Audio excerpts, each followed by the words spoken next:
Imagine a franchise that started in 1996 and still has had a consistent fanfare around it. A franchise close to 30 years old that is spearheaded by one of the most enthusiastic stars globally, willing to go the extra mile for the sake of movies on the big screen. There is bound to be excitement. Imagine that close to 5 months have passed in 2025 and Mission Impossible The Final Reckoning in India opens in second position to the most number of advance bookings for a film right after Chhawa. That's the amount of craze, so much so that I stepped in for a 6 a.m. semi-filled IMAX show, and for a Hollywood film, that is something that only happened at the peak of the Marvel movies before the pandemic. 2 years ago, we saw Ethan Hunt identify the global threat that was the Entity, aided by its own army of fanatics led by Gabriel. Ethan, through the journey of Dead Reckoning Part 1, with his trusted friends Luther, Benji and Elsa, aim to stop the power that can cause Armageddon. In the process, befriending Grace, played by Hayley Atwell, a skilled pickpocketer, and an assassin that Ethan spares, Paris, played by Pom Clemente. Even though the journey was arduous, Ethan could not come to truly finishing his mission. The film was precisely for this reason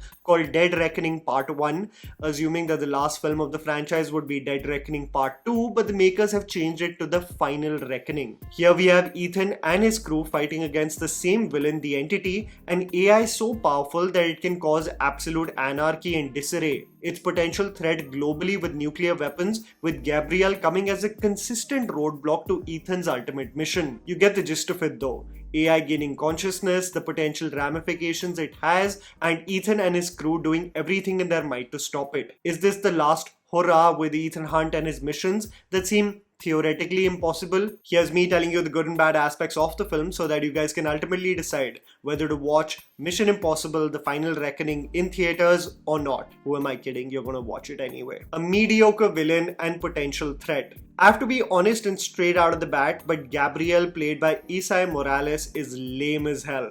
Hear me out, there is nothing particularly wrong about the performance per se, but the writing of the character and his pursuit of ultimate power by harnessing the Entity is the most generic element of the film. This is a villain that is easily manipulated and overpowered, and never in the slightest did I ever feel that Ethan was being challenged or felt helpless when he is cornered by him. For those who are fans of the franchise, you would know that we have had our fair share of villains that have got under Ethan's skin, and this accounts for exciting sequences of egos and wits at play, going beyond the Mission Impossible franchise just being about the adrenaline pumping action sequences. I still remember getting goosebumps seeing Philip Seymour Hoffman as the arms dealer Owen Davian in Mission Impossible 3, and how he exhibited almost psychopathic tendencies when questioned by Ethan, consistently asking about his identity and his family when being asked about the whereabouts of the rabbit's foot, because all he wanted was for him to suffer. Or the calculated manner in which Solomon Lane, played by Sean Harris, functioned, the terrorist leader of the syndicate who will leave no stone unturned in causing harm to those who come in the way of his goals. These antagonists had character and elevated the films they featured in. Gabriel, on the other hand, across these two films has been forgettable, and I acknowledge what most people will say. See, the villain is not really Gabriel, it is the Entity. And what is scarier than an invisible threat whose potential is boundless, especially when it is AI driven, when it is constantly evolving, and it has so many parallels to our evolving world today. But the problem is that the movie and its villain is the potential threat that it can cause. So the mission entirely is stopping the Entity from reaching its full form. So until then, it's this idea of world domination. It essentially makes the threat this ominous figure that is there and will eventually come to its final form.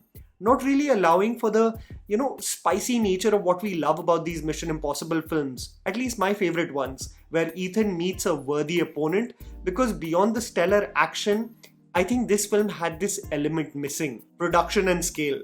There is absolutely no doubt about the fact that this film is meant for the big screen. In several sequences, I was in awe of the frames of what the creators have pulled off. This is filmmaking in its raw and most authentic self, and you can clearly tell that from an investment standpoint, they have made sure to go above and beyond to make your tickets worth every rupee. The cinematography by Fraser Taggart is to marvel at. I assumed that through several of the sequences there is bound to be VFX hiccups, but I kid you not when I say you genuinely cannot make out what has been digitally rendered in this film, making you actually think that Tom Cruise had a death wish throughout this film. We go from the UK to the Bering Sea and even to South Africa, and even though the information dump shoved down my throat may have exhausted me, I was invested, for this is a visual ride you want to see on the big screen. If you have the privilege of having an IMAX screen near you, don't hesitate to catch it there. Exposition and information dump galore. For those who have not seen the last film, there is enough exposition and information dump that happens in this film where you can be up to date on everything. What is this entity, what it plans to do, the various characters, where they came from and where their loyalties lie, and more importantly, what is the end goal of the mission. For a person like me who did a mini movie marathon with the Mission Impossible franchise, for someone who did his homework for exactly where we left off with Dead Reckoning, I have to prepare you that this movie is heavily loaded with information and jargon that will go way above your head. There are sequences where essentially the crew is discussing the play-by-play of how they will extract something. Each dialogue is inundated with technical megabyte, gigabyte, algorithm jargon, and each character finishes each other's sentences. You will literally sit through sequences like, we have to get to the wall with the unique code that is transmissible through gamma radiation. When reached its full potential of 100 terabytes, we'll have 100 milliseconds to store it in this device, which needs to be stored in a -°C gas chamber, which Benji will amplify at the safe house in Prague. And for a person who has to write notes for his review, I can't tell you on how, in some cases, I was also genuinely lost of what exactly is happening. The issue, I think, on why the film is being criticized for not being exceptional is because it is technically precise, but for fans, the last hurrah with the Mission Impossible franchise needed a bit more of an emotional punch, as this might be the last time we ride with these iconic set of characters. Attention to detail and stunts. Speaking of Tom Cruise, he is an absolute madman. When you say that some actors give their blood, sweat and tears to the movies, it's often exaggerated, but this is an accurate statement for what Tom Cruise gives to the films. There are some sequences in this film where you are in awe of not only how the stunt team has pulled it off, but how the hell is Tom Cruise at 62 years old being able to pull this off? What's also fascinating about this film, and I think this is where Tom Cruise as a producer and a man who has possibly every license under the sky comes into play, is that the movie is very precise of pragmatically analyzing the impact that some situations will have on the body. This includes Ethan going underwater or even hanging off of a plane. Each sequence is executed bearing in mind the impact the body will have dependent on several conditions.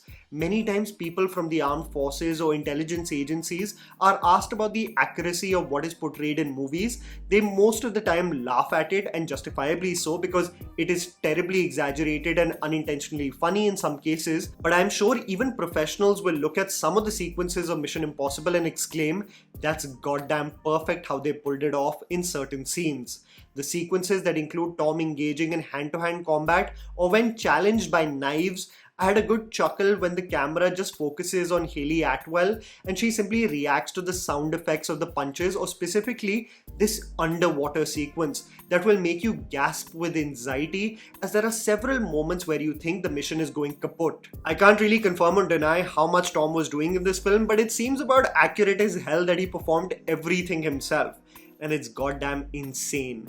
It's true when they say that there is no one like him. The supporting cast. I love that despite the movie having this consistent thread that the world is about to end and all the dialogues have this pretty commercial pitch of Ethan, only you can save the day for us, the film never really transitions to become totally corny or totally unserious with its comic timing. It maintains a balance with both ends, and the supporting cast just understood this pitch. Hayley Atwell is charismatic as ever, shining in the brief action sequences as well. Pom Clemente has little to do as Paris, but when she gets down and dirty, she showcases a great agility in the action sequences. Ving Rhames as Luther, Simon Pegg as Benji really brought great heart and soul to the sequences. Even though they are essentially Ethan's trusted buddies, there was an elevated quality to their moments for the time that they have been around Ethan on this long ride. Angela Bassett as the president brought great conviction to her role, especially shining in a nail-biting sequence where she has to take a tough call.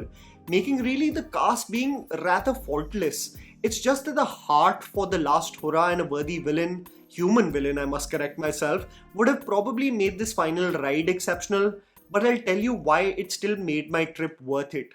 It's because I love what Tom Cruise represents. This is genuinely a man who can be hailed as the last of the stars, and rightfully so. He is a man who, at the height of the pandemic, while Hollywood was struggling to make anything work, revived the distribution and exhibition market with Top Gun 2.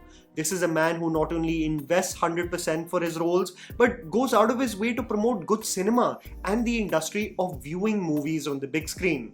For a franchise that has gone on since 1996, it almost seems like Tom is as rejuvenated as ever and willing to go the extra mile for another 2 decades in whatever capacity, and that is something I deeply respect and can get behind. I think the act of Tom being this madman, being this stunt adrenaline junkie, somewhat took over the narrative of this last film, where more focus was on the action sequences and less on the screenplay. This in turn, I think, hampered the quality of storytelling, making it a good ride, but not a great one. Making the final reckoning, of course, not my favorite Mission Impossible film, actually far from it, but a ride I was just not willing to miss out on the big screen. And that was a video, guys. Write down in the comments below what you thought about Mission Impossible Final Reckoning. Please don't forget to follow me on Instagram. The handle's right in front of you. Follow me at JammyPants4. Also, please support us by smashing the like button and subscribing to our channel for weekly content ahead. Thank you for watching.